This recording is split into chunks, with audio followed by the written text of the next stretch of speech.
about 10 days after 9/11, I went through the Pentagon and I saw Secretary Rumsfeld and Deputy Secretary Wolfowitz. I went downstairs just to say hello to some of the people on the Joint Staff who used to work for me, and one of the generals called me in. He said, "Sir, you got to come in and talk to me a second." I said, "Well, you're too busy." He said, "No." He says, "We've made the decision. We're going to war with Iraq." This was on or about the 20th of September. I said, "We're going to war with Iraq. Why?" He said, "I don't know." He said, "I guess they don't know what else to do."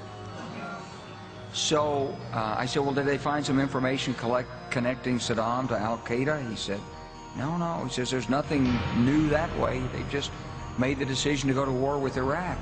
He said, "I guess it's like we don't know what to do about terrorists, but we've got a good military and we can take down governments." And he said, "I guess if the only tool you have is a hammer, every problem has to look like a nail." So I came back to see him a few weeks later, and by that time we were bombing in Afghanistan. I said, "Are we still going to war with Iraq?" And he said, "Oh, it's worse than that." He said, he reached over on his desk and picked up a piece of paper. He said, I just got this down from upstairs, meaning the Secretary of Defense's office today, and he said, "This is a memo that describes how we're going to take out 7 countries in 5 years, starting with Iraq and then Syria, Lebanon, Libya, Somalia, Sudan, and finishing off Iran." The truth is about the Middle East is, had there been no oil there, it would be like Africa. Nobody is threatening to intervene in Africa. The problem is the opposite. We keep asking for people to intervene and stop it. And there's no question that the presence of petroleum throughout the region has sparked great power involvement. Whether that was the specific motivation for the coup or not, I can't tell you, but there's always been this attitude that somehow we could intervene and use force in the region. Well, I think that Iran is a dangerous power. I think it's a hegemonistic power. It would like to have greater control in the Middle East. It is a threat to the nations in the Middle East, and as the President said, if it had nuclear weapons, it could be a threat to the United States as well. Do you think that the United States can stop Iran from obtaining those nuclear weapons through diplomacy, especially given with all these sanctions that we have?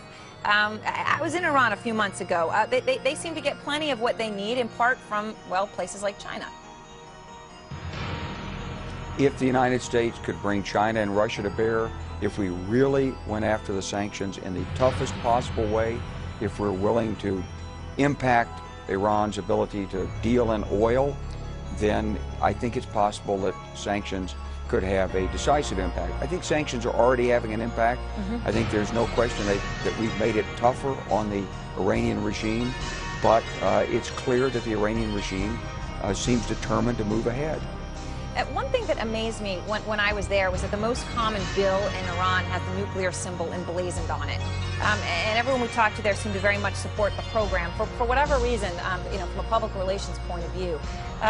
So does that mean that this really becomes inevitable, that the people there are willing to make the sacrifices that are needed to pursue a full nuclear program?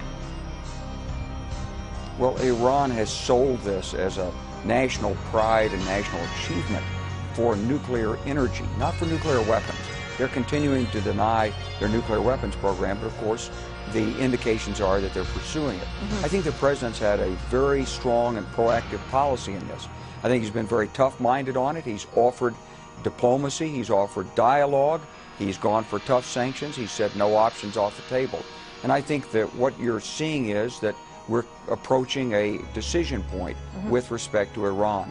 But it's a little bit difficult for me when I watch the dialogue going back and forth that no one has any better answer to this than our President has right now. General Clark, do you think that America could go to war in Iran right now if we needed to? Because there are plenty out there who say we can't. The military is overextended. We have cuts hitting our military, that the bluff of the United States could be called if military force in Iran were required. We don't have what it takes.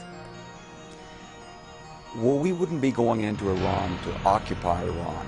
There's no requirement to do that. We would go in with some fairly significant strikes. I don't think they'd be limited just to the Iranian nuclear facilities, but they'd be much broader strikes against Iran's military and industrial complex and its ability to retaliate. Now, ultimately, we know the Iranians have a worldwide terrorist network. We know they would attempt to respond using terror, but I think that the overwhelming power of the United States would be very, very effective against Iran's conventional and unconventional military capabilities, especially in the Persian Gulf and in Iran. General Clark, thanks so much for joining us. We appreciate it.